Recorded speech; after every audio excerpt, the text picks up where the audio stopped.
แล้วนะเจ้าจะมีข่าวดีวันนี้หรือเปล่าต้องมารอลุ้นกันนะเจ้าตอนนี้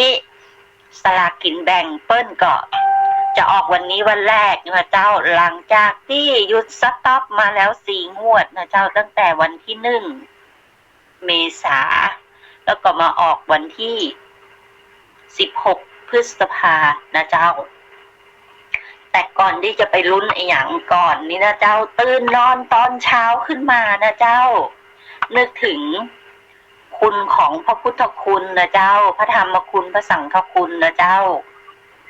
และบูชาคุณบิดามารดาแล้วอย่าลืมนะเจ้าน้องๆนักเรียนทั้งหลาย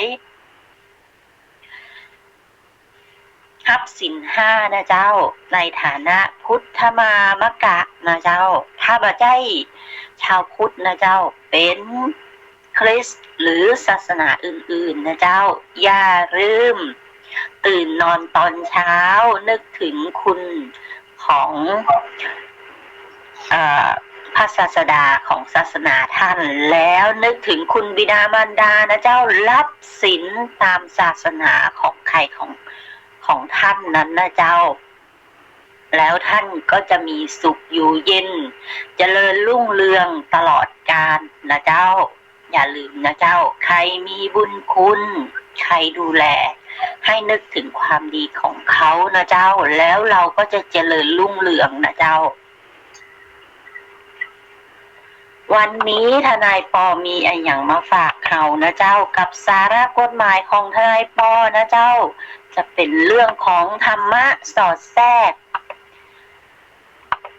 กับสาระกฎหมาย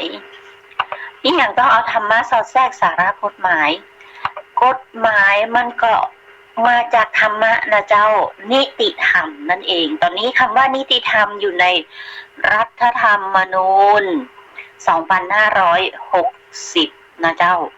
ถ้าใครเป็นนักกฎหมาย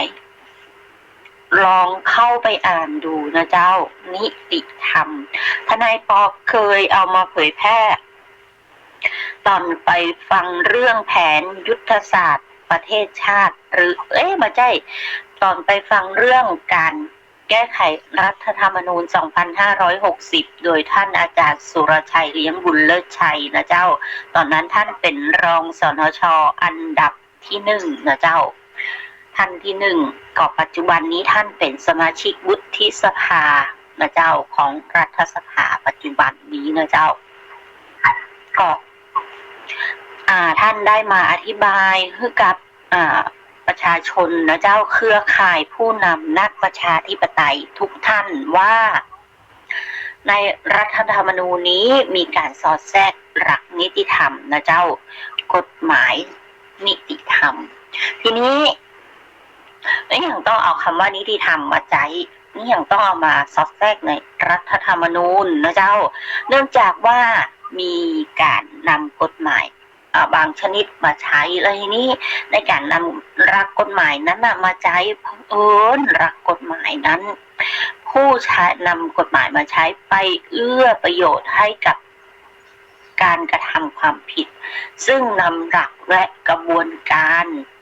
ในการอุทธรณ์คำพิพากษาคำสั่งเจ้าหน้าที่นะเจ้าและทีนี้คนที่บอกเรื่องชาวบ้านที่บอกเรื่องมาตันได้อุทธรณ์คำสั่งเจ้าหน้าที่ภายใน30 วันปรากฏว่า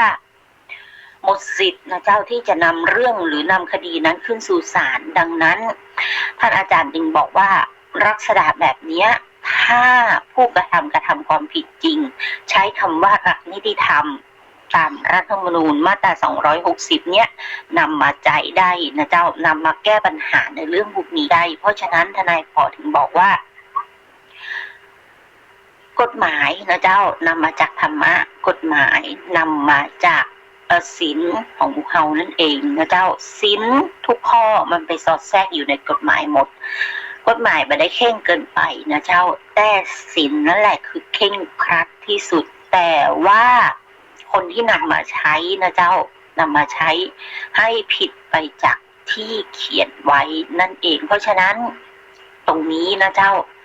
สาเหตุกระบวนการที่นำมาใช้เพราะว่าผู้รู้ทั้งหลายบางท่านนะเจ้า เอากระบวนการหน่วงเวลาหน่วงการกระทำทำให้ผู้ไม่รู้ไม่สามารถแก้ไขปัญหานั้นได้นะเจ้าเพราะฉะนั้นตรงนี้ต้องระวังตัวนะเจ้าหลายเรื่องหลายท่านบอกว่ากฎหมายมันเป็นปัญหาในสังคมไทยในปัจจุบันนะเจ้าบางคนบอกว่าโอ๊ยฉันรู้แล้วพูดใส่หน้ารู้แล้วพอถึงเวลาตั้งคำถามไม่รู้ในสาระของกฎหมายลงไปในรายละเอียดของการนำไปใช้งานหรือลงไปในรายละเอียดของหลักปฏิบัติจริงๆเพราะฉะนั้นจะรู้หรือไม่คุณต้องรับฟังก่อนถ้า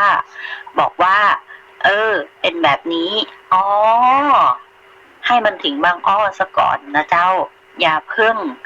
ยังมาถึงบางอ้อเตื้อตัดกรรมตัดก้อมแล้วก็กลายเป็นบะมูกันไปนะเจ้าแล้วตอนหลังจะบอกว่ามีอะไรก็ไม่บอกนานผิดไปอีกนะเจ้าตรงนี้แต่ที่แน่ๆตอนนี้เงินเยียวยานะเจ้าเงินเยียวยารอบ2วันสุดท้ายจ่าย 5,000 รอบ2วันสุดท้ายคือวันที่15ตุลาอันนี้นะเจ้าตรวจสอบสถานะเยียวยาทั้งหลายนะเจ้ารอบ2วันสุดท้ายจ่ายวันสุดท้ายวันที่15พฤษภาเมื่อวานนี้ใครที่ได้ 5,000 รอบ2ก็ยินดีด้วยนะเจ้ารอดจากพิษเศรษฐกิจของน้องโคไปแล้วนะเจ้าแต่ใครที่ยังมาได้ก็รอลุ้นกันต่อไปในเรื่องการทบทวนสิทธิ์กันนะเจ้าแต่ว่าข้าราชการบางท่านนะเจ้าต้องยินดีด้วยนะเจ้าที่ทำอาชีพเกษตรกรเป็นอาชีพเสริมนะเจ้าแล้วมีการแสดงทบทวนสถานะเกษตรกรทุกปีนะเจ้าประมาณ90,000 รายในระบบนะเจ้ารายชื่อข้าราชการกว่า 90,000 รายในระบบที่มีอาชีพเกษตรกรก็ได้รับสิทธิ์เยียวยาด้วยนะเจ้าตรงนี้ยินดีด้วยนะเจ้าเป็นข่าวพาดหัวข้อในหนังสือพิมพ์กรุงเทพธุรกิจนะเจ้าเห็นเพิ่นเอามาขึ้นก็เลยดูเอามาเล่าเอาฟังนะเจ้าได้ 15,000 นะเจ้าเยียวยาเกษตรกรแจกเงิน 15,000ก็บอกว่ามีรายชื่อของข้าราชการ 90,000 รายในระบบสรุปคือในกฎหมายที่เพิ่นเขียนขึ้นมาเพิ่นบ่ได้เขียนตัดสิทธิข้าราชการที่ทำอาชีพเสริมเกษตรกรที่มีการให้ข้อมูลกับทางสหกรณ์การเกษตรทะเบียนเกษตรนะเจ้าเพิ่นขึ้นทะเบียนเกษตรทุกปีนะเจ้าบะทิ้งนะเจ้าแล้วก็ทำอาชีพเกษตรติดต่อเนื่องกันมาโดยตลอดนั่นก็คือขอแสดงความยินดีด้วยนะเจ้าที่พ้นภาวะเศรษฐกิจติดขัดอย่างน้อยก็ 15,000 แล้วนะเจ้าเอามาซื้อเมล็ดพันธุ์ซื้อมาทำอย่างแปลงเกษตรปรับปรุงแปลงเกษตรเพิ่มได้อีกนะเจ้าแต่ว่ายังมีเกษตรกรที่ขึ้นทะเบียนนะเจ้า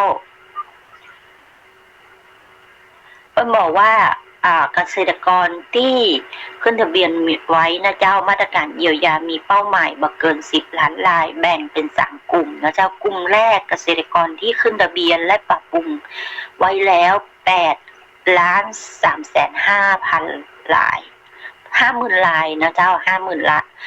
8.35 ล้านรายทนายปออ่านผิดนะเจ้ากลุ่มที่2นะเจ้าเกษตรกรที่อยู่ระหว่างการขึ้นทะเบียนเกษตรกรและปรับปรุงข้อมูลทะเบียนเกษตรกรนะเจ้ากลุ่มที่3เกษตรกรที่ยังไม่สามารถทำการเพาะปลูกได้เพราะต้องรอฝนนะเจ้าเมื่อรอฝนกรมส่งเสริมการเกษตรเพิ่งก็กำหนดให้เกษตรกรกลุ่มนี้ยื่นแบบคำร้องขอขึ้นทะเบียนและปรับปรุงภายในวันที่15ที่ผ่านมานี่เองนะเจ้าแต่ว่ามีคนลงทะเบียนขอรับเงินเยียวยากว่า 90,000 รายนะเจ้า